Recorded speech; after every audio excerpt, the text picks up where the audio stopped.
नमस्कार दोस्तों, स्वागत है आपका हमारे YouTube चैनल पर। आज हम पेश हुए हैं नई कहानी के साथ। भगवान गौतम बुद्ध जी के जीवन की बहुत ही प्रेरक कहानी, मैं ही गरीब क्यों। दोस्तों, हम ये सोचते हैं हमेशा ही कि मैं ही गरीब क्यों। भगवान गौतम बुद्ध जी की यह प्रेरक कहानी, इससे हमें क्या सीखने को मिलता है। आजकल के दौर में अधिकतर लोग अपने जीवन से असंतुष्ट हैं।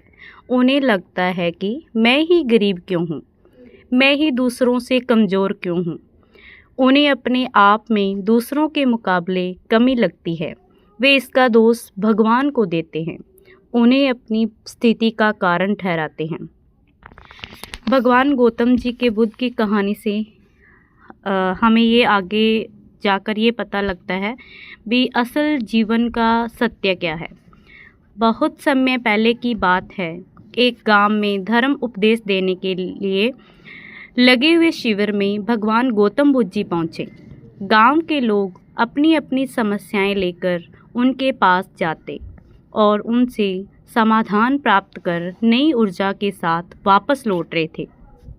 गांव के बाहर एक गरीब राह में बैठा बुद्ध के पास आते जाते लोगों को निहारता रहता। उसने क्या देखा, दुखी चेहरा लिए भारी कदमों से लोग भगवान गौतम बुद्ध जी के शिविर में जाते हैं और नई ऊर्जा के साथ चेहरे पर खुशी व आनंद लिए वापस लौट रहे हैं। गरीब ने सोचा, क्यों न मैं भी भगवान के पास अपनी समस्या लेकर जाऊं। यह सोचकर हिम्मत करके वह भी शिविर की ओर चल देता है। शिविर में एक एक कर क्रमबद्ध तरीके से व्यक्ति को प्रवेश मिल रहा होता है, इसलिए वह भी अपनी बारी की प्रतीक्षा करने लगा। जो कुछ उसने रास्ते में देखा, अब यहाँ साक्षात उसे देखने को मिल रहा है।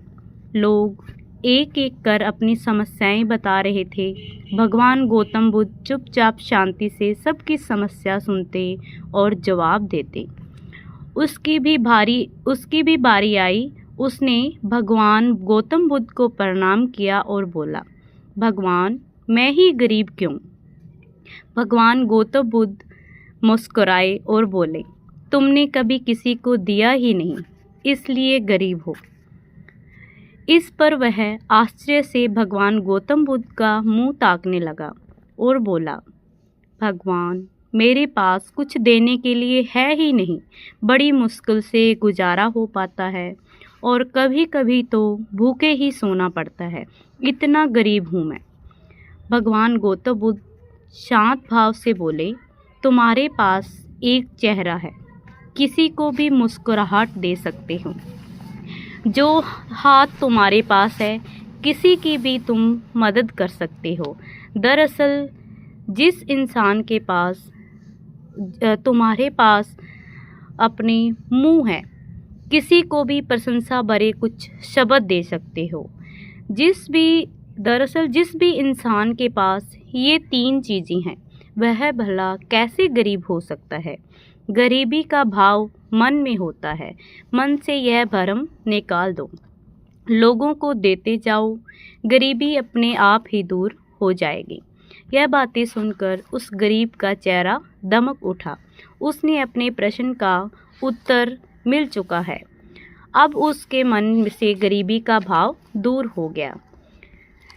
ऐसे ही इस शिक्षा को जीवन में उतारकर कुछ ही दिनों में उसका जीवन भी खुशियों से भर गया। दोस्तों, इस कहानी से हमें क्या शिक्षा मिलती है। मंदिर में भी लोग जाते हैं तो कुछ न कुछ मांगते रहते हैं और जीवन भर घुट घुट कर रो रो कर समय बिता देते हैं। वे ईश्वर की कृपाओं को भी कभी समझे ही नहीं। जीवन की महत्वता को कभी उन्होंने जाना ही नहीं। इस पर कबीर दास जी ने बहुत ही बेहतरीन दोहे कहे हैं। आइए उनको समझते हैं। सबके पल्ले लाल हैं सभी साहूकार, गांठ खोल परखा नहीं या विधि रहा कंगाल। यानी सभी के पास ज्ञान भी है, जो कि ईश्वर की अनमोल देन है, जिसे हम कभी जानने समझने की कोशिश ही नहीं की, इसलिए हम सुख का आनंद नहीं ले पाते। मित्रों, मनुष्य जीवन एक अनमोल अवसर है और विधाता की असीम कृपा का तोहफा है। हमारा सर्वप्रथम यह कर्तव्य होता है कि हम उस परम परमेश्वर की इनायतों को समझें, ईश्वर की कृपा को जानने की कोशिश करें। और इसका सबसे आसान तरीका है खुद को समझना। हमारा अस्तित्व क्या है, हमारा लक्ष्य क्या है, हमारे क्या कर्म हैं, यानी कि जो जब भी हम अपने आप को खुद को समझना शुरू कर देंगे तो ये सारी जो हमारी महत्वाकांक्षाएं हैं, हमारे दुख हैं, ये सारे अपने आप ख़त्म होते चले जाएंगे। इन सभी बातों को सुनकर आज पूर्णतः यह समझ चुके हैं कि हमारे पास ईश्वर की दी हुई वो अनमोल तोहफे हैं जिनसे आज मानव नई उपा है। बस ज़रूरत है तो सही मार्गदर्शन की, जो कि आज से मैं इन बातों को अपने जीवन में उतारने की कोशिश कर दी है। दोस्तों, आपको बस यह करना है, हर रोज़ अपनी एक कमी को दूर करो, चाहे वह आपका गुस्सा हो या फिर आपकी नकारात्मक सोच। नंबर 2, जब भी कुछ सोचो तो अच्छा ही सोचो। नंबर 3, अगर कुछ करने का सोचा है तो तब तक उसके पीछे लगे रहो जब तक कि वह काम हो नहीं जाता।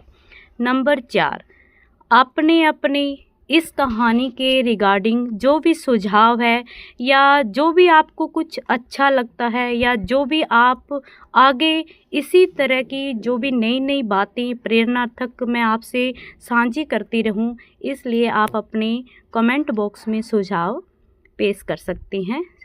कमेंट बॉक्स में आपने सुझाव भेज सकते हैं।